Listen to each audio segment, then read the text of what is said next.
مصور جو ہے آقا علیہ السلام نے فرمایا کہ اس کو وہاں عذاب دیا جائے گا جہاں کافروں کو دیا جائے گا۔ اتنی سخت وعید ہے اس بندے کے متعلق جو تصویریں بنانے والا ہے۔ بڑے بڑے بزرگان دین جو ہیں ان کے مزارات پر ان کی کتابیں تباہ ہو کے نہیں بک رہی، صرف ان کی تصویریں بک رہی ہیں بس۔ سچی بات ہے، گستاخیوں کا دروازہ نہیں کھل گیا، دیواریں ٹوٹ چکی ہیں، ہر طرف گستاخیاں ہو رہی ہیں، جگہ جگہ جناب گستاخیاں ہو رہی ہیں، قرآن کی گستاخی، رسول اللہ علیہ السلام کی گستاخی۔ ہاں جی، کون سی شے ہے یار جس کا آج ادب باقی رہ گیا ہے یا قوم کے دل میں احترام باقی رہ گیا ہے؟ بتائیں۔ میرا مفتی صاحب سے سوال ہے کہ نبی کریم صلی اللہ علیہ وسلم کی تصاویر اور اہل بیت کی تصاویر بنانا کیسا ہے؟ اور حاجی انصر صاحب نے یہ سوال کیا کہ کریم آقا صلی اللہ علیہ وآلہ وسلم کی تصویر بنانا اور کریم آقا علیہ السلام کی اہل بیت کرام علیہم رضوان کی، یعنی کہ جیسے مولا علی رضی اللہ تعالیٰ عنہ ہیں، حضرت امام حسن اور امام حسین رضی اللہ تعالیٰ عنہما ہیں، ان کی تصویر بنانا کیسا ہے؟ تو یہ ذہن میں رہے، ایک عالم ہیں بہت بڑے عرب کے، انہوں نے ایک کتاب لکھی ہے اس مسئلے پر۔ وہ کہتے ہیں کہ میں ایک وہیں اردن کا علاقہ تھا، کہتے ہیں میں وہیں پہ ایک گھر میں گیا تو وہاں پہ دیوار پر ساری تصویریں بنی ہوئی تھیں، بہت ساری تصویریں بنی ہوئی تھیں، اور ان تصویروں میں جناب امامیں، داڑھیاں، اس طرح کی تصویریں۔ تو کہتے ہیں کہ میں نے اہل خانہ سے پوچھا، میں نے کہا جی یہ کن کی تصویریں ہیں؟ انہوں نے کہا جی یہ آقا علیہ السلام کی اور صحابہ کرام علیہم رضوان کی تصویریں ہیں۔ تو انہوں نے پھر اس کے رد پر کتاب لکھی ہے، اس کے رد پر ایک کتاب لکھی، اور اس کتاب کا خلاصہ کر کے میں نے وہ الحمدللہ یہاں بھی طبع کروا دیا ہے۔ اہل ذوق حضرات جو ہیں اس کو پڑھیں۔ اب میں بیان کرتا ہوں اس کا حکم۔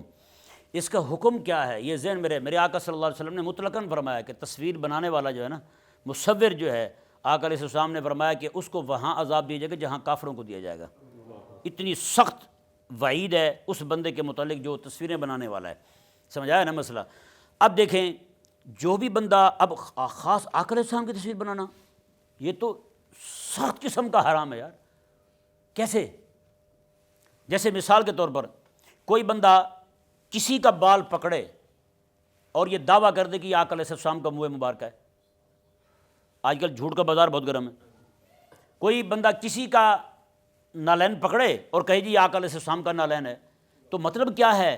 وہ آقا علیہ السلام کی طرف حدیث منسوب کر رہا ہے کہ یہ منہ مبارکہ آقا علیہ السلام کے سر مبارکہ میں تھا، وہاں سے آیا، یعنی آقا علیہ السلام نے اسے اپنے سر مبارکہ میں برقرار رکھا ہوا تھا، یہ داڑھی مبارکہ میں برقرار رکھا ہوا تھا، یہ وہاں سے آیا۔ یا پھر آقا علیہ السلام کوئی کسی کے جوتے کو پکڑ کے یہ کہتا ہے کہ آقا علیہ السلام کا نالین مبارکہ ہے، تو مطلب یہ ہے کہ وہ حدیث سنا رہا ہے ہمیں کہ یہ آقا علیہ السلام اس کو پہنا کرتے تھے، اس نالین کو آقا علیہ السلام پہنا کرتے تھے۔ تو میرے آقا علیہ السلام کا فرمان شریف ہے، بڑا بخاری شریف میں موجود ہے۔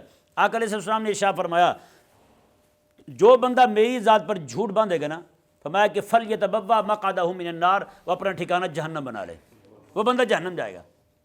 اچھا، اب اگلی بات دیکھیں، اس کی سنگینی ذرا ملاحظہ فرمائیں۔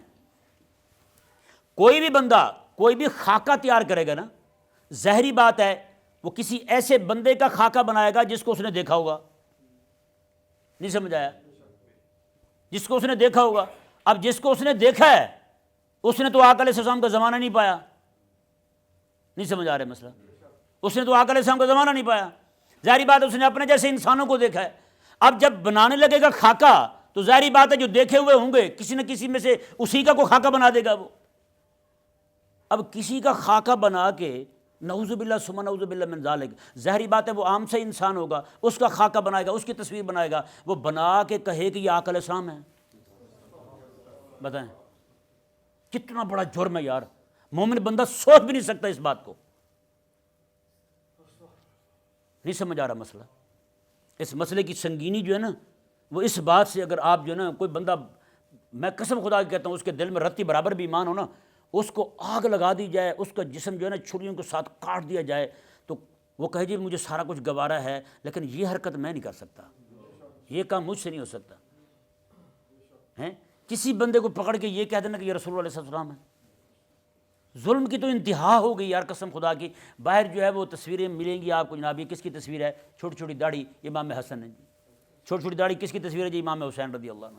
ایک خاتون کے ساتھ تصویر ہے ایک بزرگ بابے کی، یہ کون ہے جی؟ یہ جناب حضرت غوث پاک رضی اللہ تعالیٰ عنہ۔ اب تھوڑی سی ذرا اس بات پہ ذرا غور کریں یار۔ اب جس بندے نے وہ تصویر جو باہر عام ملتی ہے ایک بابے کی وہ دیکھی بھی ہے، جب بھی اس کے سامنے غوث پاک کا ذکر آئے گا بتائیں اس کے ذہن میں کون سی تصویر آئے گی؟ وہی آئے گی نا۔ جب بھی مولا علی رضی اللہ عنہ کا ذکر آئے گا اس کے ذہن میں کون سی تصویر آئے گی؟ جو باہر ملتی ہے وہی آئے گی. باقی چھوڑیں، پیر میر علی شاہ صاحب رحمۃ اللہ علیہ کی تصویر ملتی ہے نا باہر، ہے نا تصویر، ان کی طرف سے تصویر ملتی ہے.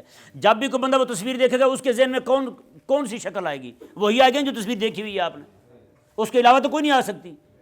تو یہ نعوذ باللہ من ذالک رسول اللہ علیہ السلام، اہل بیت اعظام اور جتنے بھی بزرگان دین ہیں ان کی محبت، ان کی شخصیت دلوں سے نکالنے کے لیے یہ والی مصنوعی اور جعلی تصویریں لوگوں کے اندر عام کی گئی ہیں.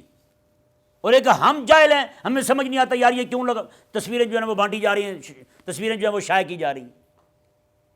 اب افسوس اس امر کا ہے، بڑے بڑے بزرگان دین جو ہیں ان کے مزارات پر ان کی کتابیں تباہ ہو کے نہیں بک رہی، صرف ان کی تصویریں بک رہی ہیں بس. ان کے اسٹیجوں سے باقاعدہ اعلانات ہوتے ہیں، تصویر پکڑیں، تصویر پکڑیں، تصویر لے جائیں، تصویر لے جائیں. میں گولڈ شریف حضرت پیر میر علی شاہ صاحب رحمہ اللہ کے مزار شریف پہ گیا، آپ حیران ہوں گے قسم خدا کی، وہاں جناب ساری تصویریں بک رہی تھیں. 2-3 مکتبوں سے کتاب کا پوچھا، کتاب ہی نہیں ہے وہاں پہ. یہ نہیں میں کہتا کہ کسی بھی مکتبے میں نہیں تھی، نہیں ہوگی کتاب، لیکن 2-3 مکتبوں سے کتاب کا پوچھا، کتاب ہی نہیں، صرف تصویریں رکھی ہوئی تھیں انہوں نے. ان کو پتہ ہے جی قوم جو ہے نا مانگتی یہی چیز ہے، قوم کی مطلوبہ شاہی تصویر ہے اور کوئی شے مانگتی نہیں ہے. قوم کو کتاب کے ساتھ کیا لگے بھلا؟ تو کتاب پڑھیں گے تو پیر میر علی شاہ صاحب رحمہ اللہ کے عقائد پڑھنے پڑیں گے، عقائد ماننے پڑیں گے، ان کے نظریات پڑھنے پڑیں گے. انہوں نے تو پھر کھینچا ہے بے دینوں کو. ہاں جی، وہ اگر قوم کے ہاتھ میں وہ بزرگوں کی کتابیں آ گئی تو ان کی تو دکان بند ہو جائے گی، پھر ان کے لیے تو مسئلہ کھڑا ہو جائے گا. نہیں سمجھ پا رہے مسئلے کو. یہ انتہائی سنگین مسئلہ ہے بھائی.